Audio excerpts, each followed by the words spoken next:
अस्सलाम वालेकुम। उम्मीद है आप सब खैरियत से होंगे। My name is Mohammad Jawad. Currently I am living in Germany, Aachen and studying in RWTH Aachen university.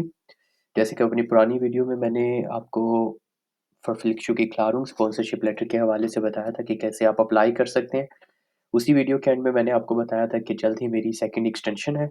First extension मेरी आज से 2 साल पहले हुई थी। अब मैंने 2 साल के बाद मुझे मज़ीद कुछ टाइम चाहिए था। तो मैंने सेकंड एक्सटेंशन सेम लेटर के ऊपर ली है जो मैंने आज से 2 साल पहले जिस लेटर के ऊपर एक्सटेंशन ली थी। अ, अब सबसे पहले तो आप अप्लाई करते हैं अपॉइंटमेंट के लिए, एक्सटेंशन के लिए आपको टाइम मिलता है और फिर डॉक्यूमेंट्स की लिस्ट आती है। तो मैं बाकी डॉक्यूमेंट्स की लिस्ट की तरफ नहीं जाऊँगा क्योंकि वो नॉर्मल है और वो आपके पास मौजूद होती है। अक्सर जो सवाल मुझसे पूछे जाते हैं वो एप्लीकेशन फॉर्म के हवाले से है कि इसमें क्या लिखे जाएँ और प्रूफ ऑफ इनकम के हवाले से हम क्या लिखें, अंकल के बारे में लिखते हैं या ब्रदर के बारे में लिखते हैं या बैंक स्टेटमेंट के बारे में लिखें या क्या लिखें? तो मैं जस्ट एप्लीकेशन फॉर्म के हवाले से आपको एक्सप्लेन करूँगा।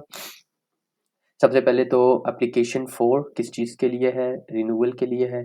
आप इस पर क्लिक करेंगे, फिर उसके बाद किस चीज़ का रिन्यूअल है? तो रेज़िडेंट परमिट का है। देन आपने पर्सनल इन्फॉर्मेशन में अपने जेंडर के बारे में लिखना है और देन अपना फ़ैमिलियन नेम, देन आपका फर्स्ट नेम, देन आपकी date of birth, place of birth, Pakistan, India जो भी है, हाइट, आई कलर ये लाज़मी लिखना है, नेशनैलिटी पाकिस्तान, देन आफ्टरवर्ड आपने अपना मैरिटल स्टेटस लिखना है, सिंगल, मैरिड या डाइवोर्स या जो भी। अगर आपका स्पाउस है तो उसके हवाले से इन्फॉर्मेशन यहाँ पर आएगी। पासपोर्ट नंबर और पासपोर्ट अगर आपने पासपोर्ट नया बनाया है तो उस नए पासपोर्ट के बारे में आप यहाँ पर इन्फॉर्मेशन लिखेंगे। देन वो वैलिड कब तक है, इश्यू कब हुआ था, इसके बारे में लिखेंगे। पाकिस्तान से इश्यू हुआ था उसकी डेट, जगह के बारे में लिखेंगे। देन जो ये postal code and street and house number है, तो यहाँ पर आपने जो जर्मनी में इस वक़्त आप रह रहे हैं, आपने वहाँ का देना है, ठीक है? क्योंकि लेटर ऑन आपको इसी पर कार्ड की इन्फॉर्मेशन आएगी और आपने कार्ड कहाँ से पिक करना है, वो लेटर भी आपको यहीं पर आएगा। टेलीफ़ोन नंबर, ईमेल एड्रेस आपने अपना जर्मनी का देना है। सॉरी। रीज़न फॉर आप जर्मनी में मज़ीद क्यों रहना चाहते हैं, तो मास्टर स्टडीज़ के लिए या बैचलर है तो बैचलर स्टडीज़ के लिए। Then what are the means available for earning a living, तो यहाँ पर आपने उनको बताना है कि आपके पास क्या प्रूफ ऑफ इनकम है या आप किस इनकम की बुनियाद पर। तो यहाँ पर आपने verpflichtung की क्लारुंग जर्मन टर्म लिखनी है प्लस बैंक सेविंग भी लिख सकते हैं। मेरे केस में ऐसा हुआ था कि मैं अपने साथ verpflichtung की क्लारुंग और बैंक स्टेटमेंट यानी कि बैंक सेविंग्स भी लेकर गया था। मेरा ये इरादा था कि अगर वो मुझसे ये पूछ लेते हैं कि आपके अंकल ने आपको पैसे भेजे हैं या नहीं भेजे, हमें प्रूफ दिखाएँ, तो मैं उनको बैंक स्टेटमेंट दिखा दूँगा। ऑल्दो जर्मनी आने के बाद मैंने अपने अंकल से पैसे नहीं लिए क्योंकि मुझे ज़रूरत नहीं पड़ी और लेकिन ये है कि मैंने एहतियात के तौर पर यहाँ पर इन्फॉर्मेशन डाल दी थी। लेकिन जब मैं वहाँ पर गया और मेरे इंटरव्यू के दरमियान में उन्होंने मुझसे डॉक्यूमेंट माँगा, तो मैंने जब उन्हें verpflichtung Erklärung दिया, तो उन्होंने उसको देखकर कहा कि बैंक स्टेटमेंट की ज़रूरत नहीं है क्योंकि ये लेटर इज़ इनफ। तो इसमें आप लोगों को डरने की ज़रूरत नहीं है, आप सिर्फ़ लेटर ले जाएँ, दैट्स इनफ।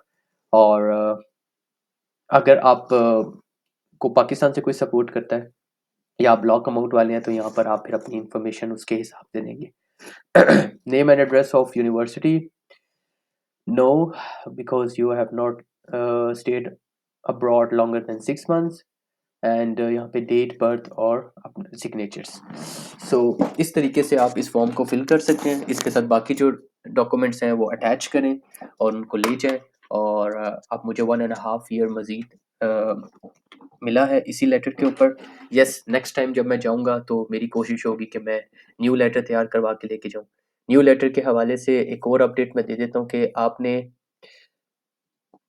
हर सिटी के हवाले से मुख्तलिफ होता है। ऑसलैंडर बिहोल्डर जिसको फॉरेन ऑफिस बोलते हैं, वो हर सिटी के हिसाब से मुख्तलिफ होता है और वहाँ पे जो टाइम लिमिट्स होती है कि आपको कब वो लेटर मिलेगा बनकर और आपको क्या-क्या रिक्वायरमेंट्स पूरी करनी है, उसकी टाइम लिमिट्स भी डिफरेंट होती है। इस दफ़ा अनफॉर्चुनेटली मुझे वो लेटर नहीं मिल पाया क्योंकि फ्रैंकफर्ट एम्बेसी में काफ़ी रश थी। फ्रैंकफर्ट ऑसलैंडर बिहोल्डर में sorry.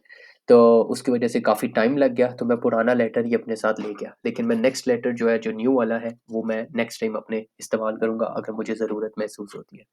So I hope so कि ये इन्फॉर्मेशन आप लोगों के लिए इन्फॉर्मेटिव होगी और इसको जिन लोगों को ज़रूरत है उन तक शेयर ज़रूर करें।